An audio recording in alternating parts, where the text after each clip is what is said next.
willkommen bei meinem Speedrun beim KR Crimson Lord. Warum Speedrun? Weil ich nur 2 Tage Zeit hatte, das Ding zu installieren. Tag 1 kam das Ding an und am Abend musste ich dann das Chassis konstruieren oder designen und über Nacht durfte dann der Druck laufen und dann am besten halt auch der finale Druck. Da darf eigentlich nicht mehr viel schief gehen. Es ging aber was schief, aber naja, später mehr dazu. Ja, und in der zweiten Nacht oder am zweiten Abend durfte ich das Ding dann installieren. Und am dritten Tag sollte das schon wieder zurück. Also das ist wirklich, muss ich nicht haben, also muss ich nicht oft haben, so rum gesagt. Das stellt mich schon vor Herausforderungen, weil hier haben wir nicht nur irgendeinen Griff, wir haben hier einen Doppelklingengriff, den Crimson Lord, da passt sehr viel rein. Da passen 2 Profis rein, da passen 2 Akkus rein, 2 Klingen, wie gesagt, 4 Buttons, 2 Speaker, also jede Menge Arbeit. Und auf die Distanz kann man eigentlich nur Fehler machen beim Chassis. Das Chassis hat am Ende eine Länge von über 260, also von über 26 Zentimetern und mein Drucker schafft auch nur 260, also ich glaube irgendwie bei 340 oder sowas lagen wir. Deswegen musste ich das Chassis am Ende in 2 teilen. Aber ich greife vor, gucken wir uns erstmal den Griff an. Ja, er ist riesig, passt hier kaum auf meinen ausgewählten Bildschirmbereich. Wir haben Klinge Nummer 1, kommt hier rein. Hier kommt eine 1 Zoll Klinge rein, genauso wie hier unten. Hier sind an beiden Enden Blade Plugs enthalten. Das sind die Retention Screws. Hier sind es 3, hier ist es eine. Das Ding ist recht schwer. Ich meine, bringt ja auch jede Menge hier Material mit. Und dann haben wir hier oben 2 Buttons, einmal hier, einmal da und einmal hier, einmal da. Auf der Seite sind die Power Buttons und auf der Seite sind die AUX Buttons. Das ist hier nur Ziele, das macht überhaupt nichts.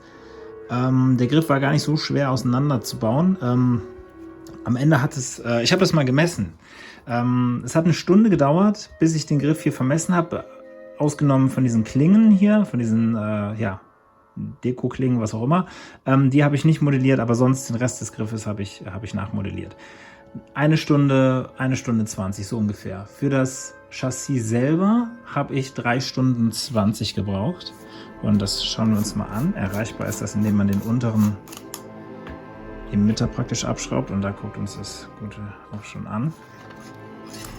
So. Der Griff ist hier. Und hier sind noch kleine Ausbesserungen, die mache ich gleich weg mit Ethanol. Das ist noch der Sekundenkleber. Ja, es ist ein Riesenchassis. So ein habe ich selber noch nie gemacht. Wo fangen wir denn an? Ja, wir haben hier unsere NPXL-Konnektoren für die Klingen, 2 Akkus, 18650er, 2 Kill-Switches. Die Taster sind alle hier auf der Seite. Das heißt, ich musste dieses Board nach links verbinden und hier haben wir ja unseren Cut. Hier, das ist immer dieses Ausgasen vom Sekundenkleber. Das macht man mit Ethanol wieder weg und dann sieht man das nicht mehr. An unsere Profis kommt man hier sehr gut ran. Das ist schön, auch an die SD-Karten, an den Akku ja sowieso. Und der Kill-Switch sollte eigentlich auch schon auf On sein. Genau.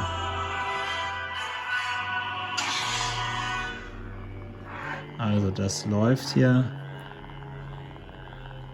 Was haben wir hier? Genau, hier haben wir Aus. Ja. Krasses Teil. Und in der ersten Nacht habe ich den Druck gestartet und mir ist dann halt aufgefallen am Morgen, weil ich das Ding natürlich zweimal drucken muss, einmal die Seite, einmal die Seite. Die sind auch nicht symmetrisch, wie man hier oben schon sieht. Hier ist es deutlich länger als hier. Was wollte ich sagen? Genau, der erste Druck ging in die Hose, deswegen musste ich tagsüber drucken. Und fast um Mitternacht wurde dann der zweite Druck auch fertig, der erste über Tag, also diese Seite über Tag, der über Mitternacht, dann konnte ich den schon mal über Tag installieren und konnte dann das Ganze so weit vorbereiten, dass ich hiermit recht zügig fertig bin. Und jetzt heißt es natürlich, es ist auch schon richtig spät, Video machen, damit ihr auch das gute Stück hier mal sehen könnt. Und ja, wollen wir keine Zeit verlieren, ich will ins Bett. Lang nach vorn, genau. Und das kann man hier natürlich auch drehen. Wenn man die AUX-Buttons da haben will, dann dreht man das einfach. Aber ich glaube, so ist es richtig. So, bis zum Anschlag rein. Und auch hier immer drauf achten. Kein Kurzschluss. Bitte zwischen den Polen. So. Das ist Aux. Ja, ich hab's verdreht. Egal. So, einmal Feuer.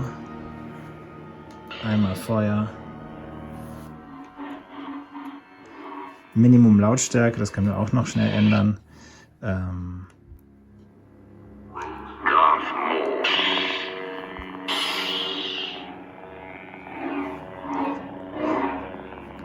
Der hört sich sehr schön an.